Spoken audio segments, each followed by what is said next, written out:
Hi class, welcome to our lesson on adding integers on a number line. Before we get to the steps that you will use in order to do this, here's a problem to think about. Ms. Fersner lost $2. Today, Ms. Halls gave her $5 for lunch. How much does Ms. Fersner have? Alright, so the first thing we know is that Ms. Fersner had $2, but she lost it. Okay?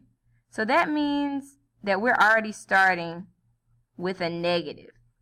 This lost implies that this 2 would be like a negative 2. But then today, Ms. Halls gave her $5. That is like a positive 5. Okay? How much does Ms. Fersner have now? If I'm going from negative 2 and increasing 5, 1, 2, 3, 4, 5. Hi class, welcome to our lesson on adding integers on the number line. Before we go to the steps for how to actually add integers on a number line, here's a problem to think about. Ms. Fersner lost $2, and we're going to add some context to this story. She lost $2 from her bank account.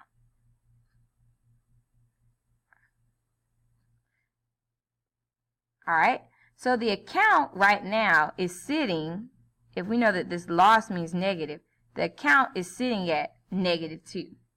Okay? But today, Ms. Halls gave her $5 for lunch in the account.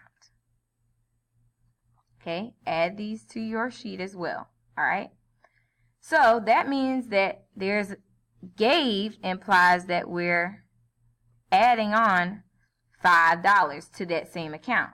The question asks how much does Ms. Fersner have, and we'll put in the account. Okay, using a number line, we can solve this problem. The first thing I know that Ms. Fersner starts off with is that she has negative $2 in that account.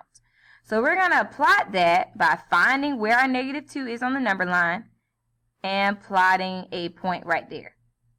Then it says Ms. Halls gave her $5 for lunch. That means we're going to have to move up 5 times. Okay, this is positive, so which direction are we going? Left or right? If you guessed right, you're correct. So we're going to move 5 times. 1, 2, 3, 4, 5. This 5 lands us at 3. So the amount that Ms. Fersner now has is $3. And essentially, this is how you would conduct an adding integers problem on the number line. Now, let's look at our steps for adding integers. Step 1. Plot your starting point. Step 2. Identify your moving direction.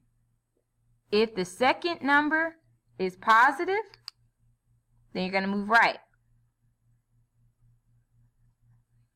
If the second number is negative, then you're going to move left. And for those of you who don't know, this symbol means number. Okay? Finally, you're going to move and plot your answer.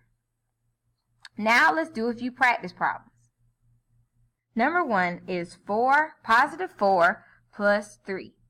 Just so you know, whenever a number doesn't have a sign in front of it, it's already understood to be positive. So using our steps, let's solve this problem on the number line. Okay? The first thing we're going to do is plot our starting point. Our starting point is going to be our first number, which is positive 4. So I'm going to find 4, plot it, plus 3. This second number is positive, so I'm going to know that I'm moving to the right.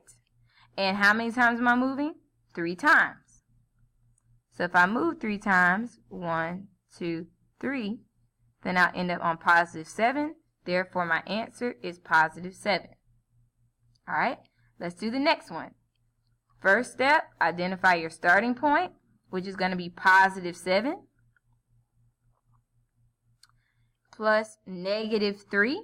Whenever we see this symbol, we know that that means negative. So since that's negative, we're not going to be moving to the right. We're going to be moving to the left. Okay? And how many times are we moving to the left? 3 times. So let's move 1, 2, 3. And we wind up on positive 4. So our answer is 4.